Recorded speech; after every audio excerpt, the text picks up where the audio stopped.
tragedy. What's happened? Eye blocking with the fingers right from moment one. Eyelids go down, shading of the head. So she's trying to hide herself. Well, yeah, she has been, ambushed, shall we say. So there may be some reasoning for that. We get her checking for tears. Or is she checking that, her mascara isn't running? Maybe. I don't know.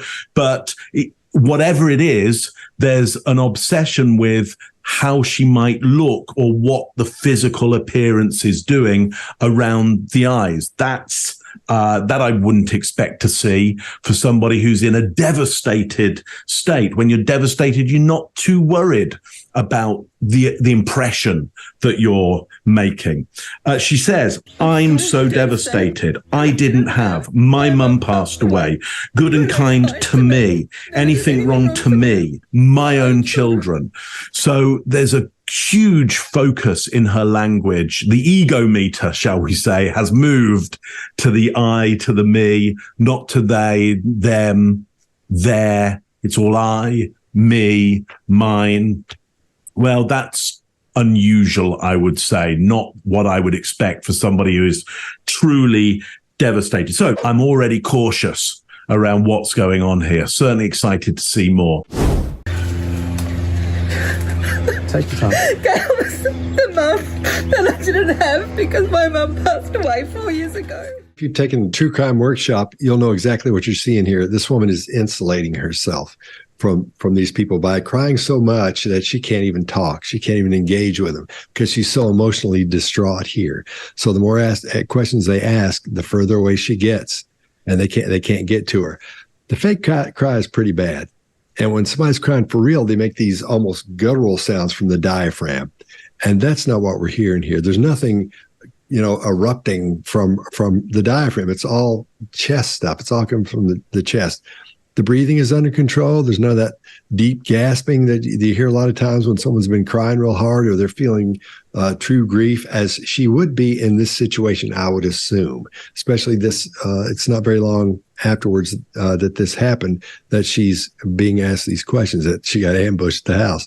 So we're not seeing or hearing those things when it comes to true grief. Now she's wiping her eyes, and it's such a horrible attempt to show that she's feeling grief, that she's grieving, because there's nothing there. I'm not, so far I haven't seen any real tears or any tears at all.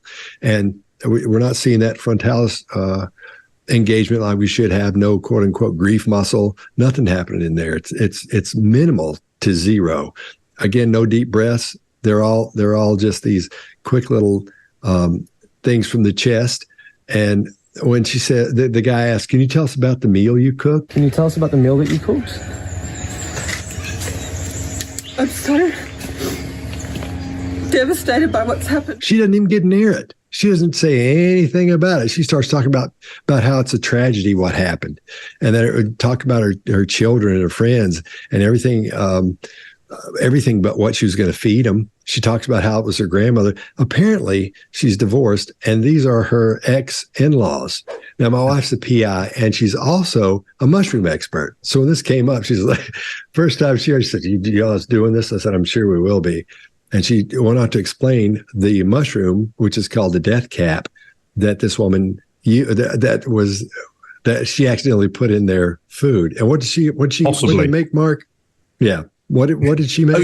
She made beef Wellington, which is incredibly complex to do. She'd have been using the mushrooms in what's called the deluxe part of it. It's a beautiful part of the beef Wellington. The beef Wellington, by the way, is a labor of love. You only make beef Wellington because you love people. So yeah, it's interesting, isn't it? But yeah, she made beef Wellington, Scott. So and Amber also told me that the scientific name for this, or the technical name for it, is the Amanita Phyllades.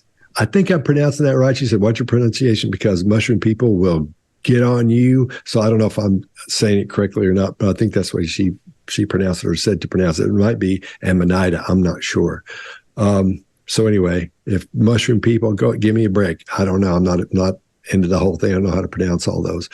But apparently, she said these things take a few days to kill you sometimes, most of the time. And what happens is they go into your organs and they start shutting things down. And it's really painful, and it's a horrible thing to go through. But as you go through this after the first couple of days, you feel like, hey, I'm coming around. Things start looking good. But not long after that, you head right for the squatter a lot of the time. Not everybody dies from this, but it's a horrible poisoning situation. So if you think you've been poisoned by these things, you got to get to the doctor quick or get to the hospital quick. Devastated by what's happened, by the loss of Donnie's still in hospital, the loss of Ian and Heather. Now, I think what's happened, this woman is talking about the people who were killed so far. And she names one guy, Ian, who she says was dead. And I think he's the preacher or the priest, and he wasn't dead at the time of this. She got those names wrong.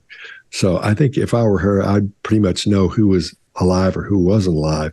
And I'd be counting and praying, because especially now, because the longer it goes on, the more that die, the more trouble she would be in if she did this. Can you tell us about the meal that you cooked? So they ask her, can you tell us about the meal we cooked? Scott, you covered this. And she just launches into, I was devastated, blah, blah, blah. This is classic avoidance. And here's the science behind that. When someone has an internal desire to protect information or guilt, the limbic system overrides their logic, which it can do anytime that it wants to. It can just take over your brain. In this case, she's unable to answer because there's so much fear around the subject of the lunch. She's unable to understand that a reasonable person would both understand and respond to the question. And her fear overrides this rational thinking and defaults to concealment. When it comes to her tears, she takes her glasses off, I think, so maybe that they might be more visible. I could be wrong. Then she checks for tears or makeup, like you said, Mark, and I don't see any coming.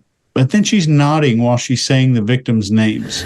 Donnie's still in hospital, the loss of Ian and Heather and Gail. Like this person, and then this person, and then this person.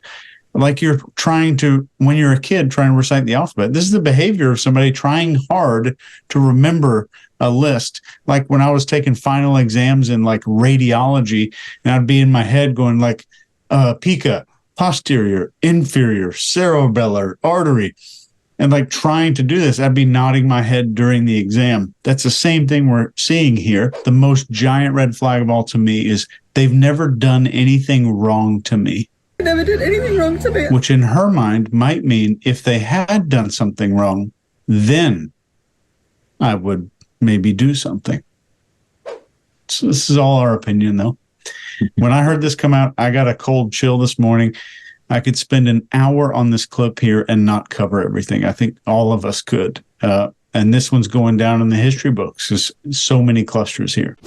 Let's talk for a minute about crying. I was on a plane with a kid yesterday. The kid cried out loud over things they had a reason to cry about, like the engine and that kind of stuff. And that's a passionate, airy, lots of crying, all that wailing that kids do.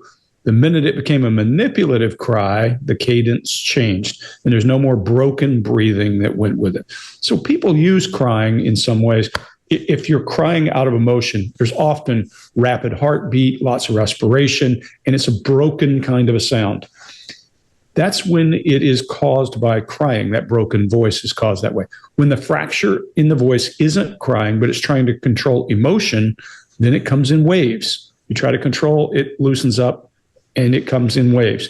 Either one of those is really genuine crying. I'm either trying to control the crying and or I have broken breathing. Neither is going on here. I'm so devastated about what's happened. Can you tell us? And the loss to the community and to the families. This is too rhythmic, and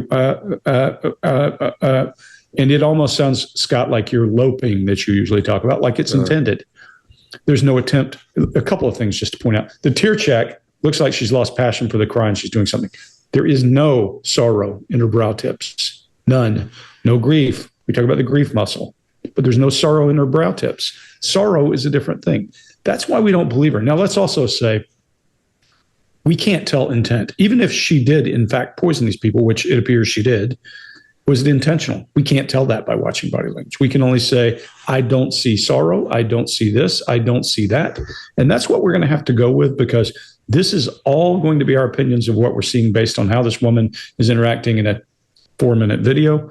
But there's a whole lot of clusters here. There's a whole lot of crying that's not real. There's no fracture in the voice. There's no respiration causing the cry. This feels like that same little kid on the plane when wah, wah, wah, until they got what they're after. I don't trust the crying. I don't trust the tears. Let's wait and see if she does better. It's a tragedy what's happened. Can you tell us about the meal that you cooked? I'm so devastated by what's happened, by the loss of Don. Don is still in hospital. The loss of Ian and Heather and Gail, who were some of the best people that I've ever met. Gail was like... Take your time. Gail was the mum that I didn't have because my mum passed away 4 years ago. And Gail's never been anything but good and kind to me. And Ian and Heather were some of the best people I've ever met. They never did anything wrong to me, and I'm so devastated about what's happened. Can you tell us? And the loss to the community, and to the families, and to my own children who've lost their grandmother. If you like this video, get the full body language breakdown and analysis on our main channel by clicking this video right here.